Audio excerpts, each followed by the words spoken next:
না বাদ দেবো বাদ দেবো।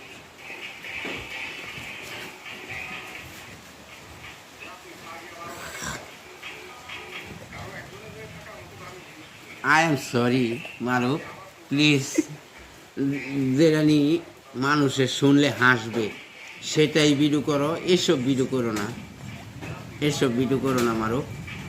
তোমার দুইটা মাঝে ঠেঙ্গো ধরি, তুমি এসব এসব ভিডিও করো না। আসলে ক্যামেরাম্যান করে চরম বেদবের সীমানা ছাড়িয়ে গেছে। ক্যামেরাম্যান করতে জানলাম এটা বেশি ফারাকের না, আমার ভাতিজা ওই ভাতিজার আসলে বেদ হয়ে গেছি, কী যে করবো বুঝতে হাঁকতারে না। দর্শকবৃন্দ, আপনারা মেসেজ করেন, আমি আপনাদেরকে বিনোদন দেওয়ার জন্য, না হয়তো আমার পক্ষে সম্ভব হবে না। আমার মন মেজাজ এমনি নষ্ট আছে, কারণ আমার বউরারে কথা শোনাতে না। যদি কই তুই আমার দোকানে আইস না, তুই আমার দোকানে আইলে মানুষের নানান মন্তব্য করে, তুই আইস না, তোর অবরোধ লাগে, তুই আইস না। যেন একটু পর আয়া মানে প্রতিদিন এক দুই পা খাইয়া ওইতে একটা চা খাইব, পান খাইব, খাইয়া দেয় টেয়া দেয়, খালি কয় টেয়া দেওয়া আছে। ইনকাম না হইলেও কি টেয়া দিউন যায়, এটা আপনারা কোন? আপনারা কি এটা বিশ্বাস করেন?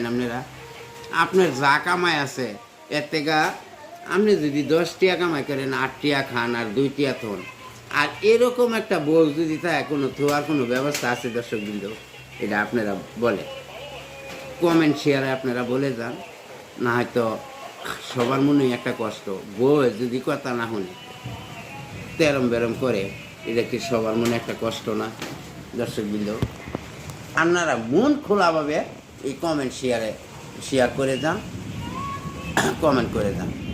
না হয়তো এই পৃথিবীটা যে ধ্বংসের পথে চলছে, যে সময় যেই সরকারে মানুষ খালি বদলাম কয়, এই সরকারের চেয়ে বেশি খারাপ ওই বোয়ান মিয়া।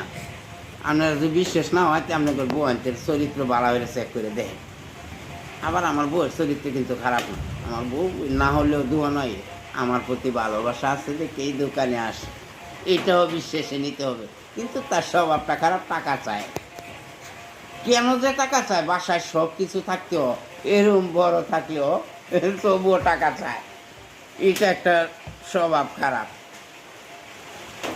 ঠিক বললাম না? আপনারা বিবেকে নিয়েন, এই কথাটা বিবেকে নিয়ে। আবার বউ যদি আমার কোনো হেন থাকে, এই ভিডিও দেখা থাকে, তে বউ কোনো মন্তব্য করবা না, তোমার স্বামীটা কিন্তু অনেক ভালো, এটা তোমার স্বামী নিজে মুখে বললে চলবে না, তুমি নিজে নিজে বাদটা দেখো ভালো না খারাপ।